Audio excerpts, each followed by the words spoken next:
What's up YouTube, this is Harvey 1997 here, coming at you today with a deck profile for you guys. Had a couple people asking me to actually profile this for you. It's a little iffy right now, but I figured, hey, might as well get the deck out there. So if it's not very apparent by what we got here, this is Metalfoes Draco Kozmo. Now, I'm also going to show at the end of the video some other things you can incorporate, such as swapping out the Cosmos for Zefras, making it a little bit more Draco-oriented, more Cosmo-oriented, and some other things you could do. So, without any further ado, let's get into the deck profile. I'm going to start off with the Dracos, as in the only Draco that matters now, being 2 copies of Masterpiece. You can run the others if you feel like it. I've been back and forth on them, but currently, I think this is just the best way to go, mainly because tributing 2 is better than tributing 1, because combination. Next, we'll move on to the Metalfoes. 3 copies of Gold Driver, and 2 copies of Silvered for the low scales. Then I'm running 3 copies of Volflame and 2 copies of Bismugear for the high scales. You can really run whatever ratio on these two you feel like. I just like Gold Driver a little bit more for the beefier attack. The reasons for Volflame and Bismugear, not very many people I see running multiples of the level 7, but the reason for him is that you also have access to Forerunner in this deck, meaning you can make, that's right, rank 7s. If you're not playing the Cosmo build, if you're doing the Draco build, then I would actually suggest swapping him down to like 1 copy and then bumping up Bismugear to 3, maybe even keep this at 2. It's just kind of whatever. But yeah, I like 3 Volflame because again, it's a level 7 and we have Forerunner access as well. So yeah, that's it. Just 10 Metalfoes and the 2 Dracos. Now we get onto the kind of beefier part of the deck, being the Cosmo monsters. We have 1 copy of Dark Destroyer, because that's all we can play. 2 copies of Forerunner. 1 copy of Landwalker. 3 copies of Slip Rider. This one's a little, I don't know, I don't want to say techie, because I see a lot of people do it. At the same time, I see a lot of people not doing it. That being 1 copy of Dark Lady. Because you cannot summon it off of Slip Rider, it can be a little weird sometimes, but you can summon it off of any of the other 3, and this is an amazing combo ender. So if you can, I guess I should mention the last guy first. Being 3 copies of Strawman. I'm not running Tin Can because I don't like Tin Can in here. Basically the idea is you get any of your ships destroyed, you summon Strawman. Strawman can bring the ship back, and then at the end phase, if it was any ship other than Slip Rider, that ship can summon Dark Lady. And if it is a Slip Rider you bring back, well then you can pop the Slip Rider and summon a Strawman or something for more tribute fodder, or just keep it out there, make a rank 5 with it, or do whatever. There's plenty of other options. But yeah, I really like Strawman in here as well. And Dark Lady, she puts in a ton of work. She's really good. That's it for the monsters. On to the spells. So, we're going to start with the field spells, being 2 copies of Dragonic Diagram and 3 copies of Cosmotown. So, in all honesty, guys, I ran 2 diagrams at first due only to budget constraints. However, when I was testing it online, I was testing with the 3rd for a while, and then I kind of felt like I was seeing Dragonic Diagram itself a bit too much rather than searching it. And really, searching it is significantly more optimal. So I left it at 2, and I think it's actually alright. You could probably play a 3rd if you really wanted to, but as I said, I haven't had a problem missing the 3rd one as of yet. So, then to get to them, as I said, we have Searchers, 3 copies of Terraforming, and 3 copies of the God card of the deck, being Set Rotation.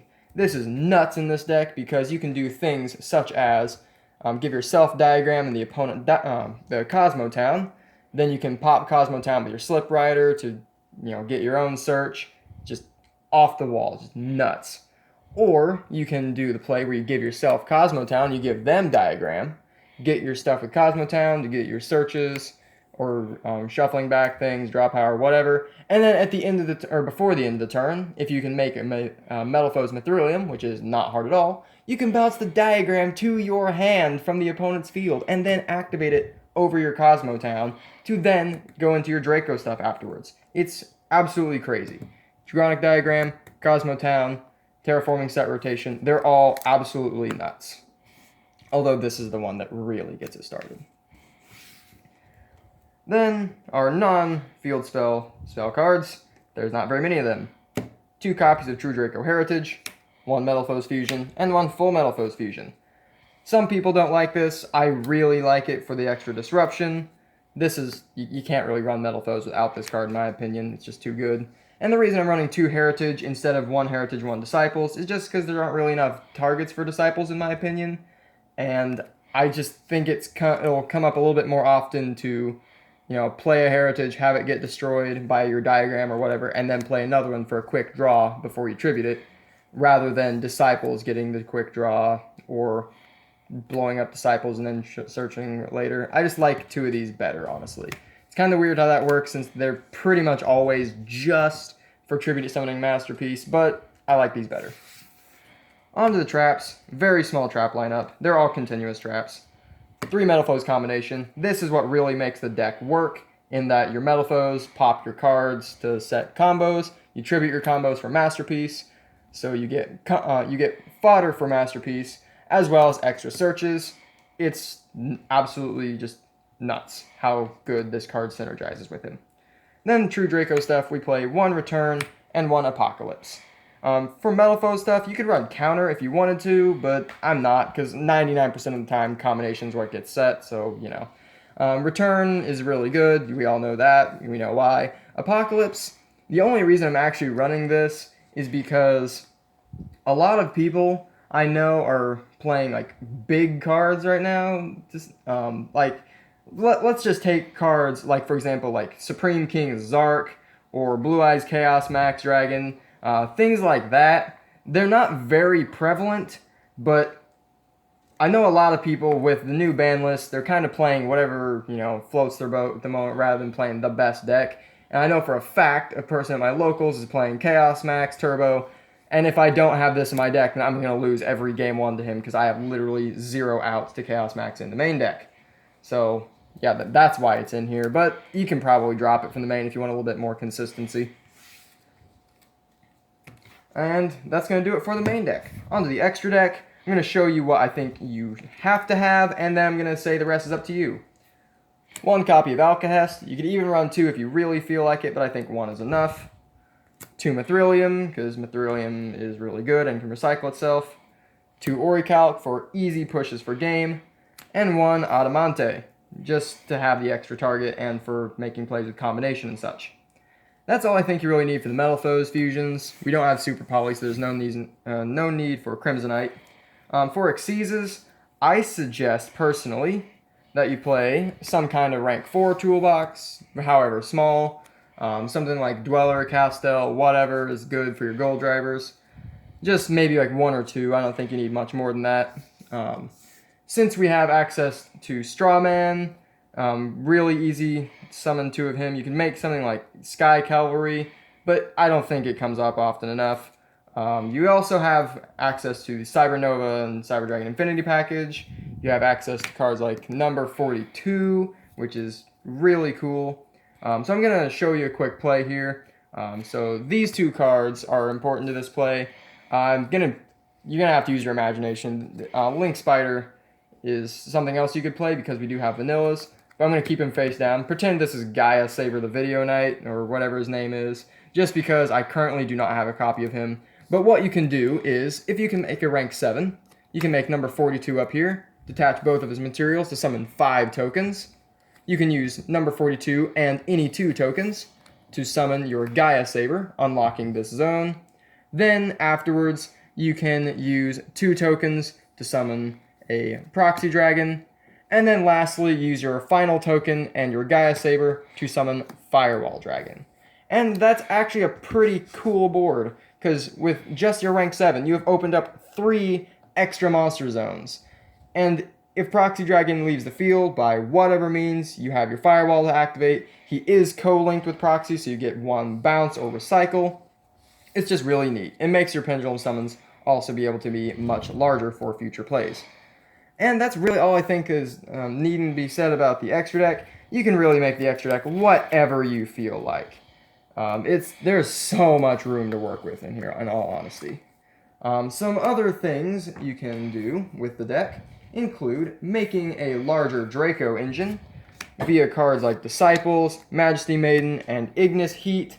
These are all really cool cards. I think Majesty Maiden has the most likelihood to go in more than these two, because what you can do is summon her, and if you have access to the trap, then you can, on your opponent's turn, activate the trap after getting a search from her for Masterpiece, and then summon Masterpiece on their turn for Disruption. But I like to summon Masterpiece on my turn, so it's kind of iffy. But yeah, some other things you can do. You can make the Kozmo engine larger with cards like Tin Can or Sword Troopers or Farm Girl or whatever, things like that. You can also make some rank 3s with these, which is really cool. Sword Troopers can also help for some link spamming. It's kind of oddball when you can, but it can come up, so, you know. I don't really like the larger Kozmo engine. I think Strawman's really the only pilot in the deck. I don't really count Dark Lady as a pilot because she, in my opinion, is just like a ship, except she doesn't float. That's the only difference. And lastly, you can also add some Zefras to the mix, being Zefra, Zefra Nui, Zefra Providence, Zefra Divine Strike, and Oracle of Zefra. Excuse me, I don't have Oracle of Zefras with me at the moment. Don't know where they're at. But yeah, it's a really cool play where you can basically end every... like, if you open any combination of Zefrath, Zefra Nui, Zefra Providence, or Oracle of Zefra, as long as you have 2 ways to access your Zefra cards, then you can make your entire Zefra engine get removed from your deck in that one play. So you'll basically end with your Divine Strike being live, and if you know what you're doing, you can even end with overlaying your 2 Zefra Nuis to make number 24, I believe it is, Dragulus, the Vampiric Dragon, or something like that. A really good stun extra deck monster, rank 6. It's really strong. I think the Zefra part is a little bit more consistent than Kozmo's, but if you're playing this deck, I don't think the goal with playing this is consistency. I think the goal of this deck is raw frickin' power. Nothing else to say. But that's going to do it for this deck profile, guys. Tell me in the comment section below what you think about Metalfoes Draco Kozmo. Did you like this deck profile? Did you not like it? In the middle? Did you just not like this deck at all? I know some people don't like the playstyle of Helmet Cosmos. Ooh. But no, it's a ridiculously fun deck to play. And every time you look at a hand, you have to really sit back and think, what makes this hand different from the last one? There's only one card different in here, but that's a completely different hand in some cases like this. Obviously, difference of like silver changing to gold driver isn't going to change much, but yeah, it is what it is. So as I said, you guys tell me in the comment section below what you think about Kozmo, Draco, Metalfoes. As always, make sure to hit that like button and subscribe for all my future content, and I'll catch you in my next video.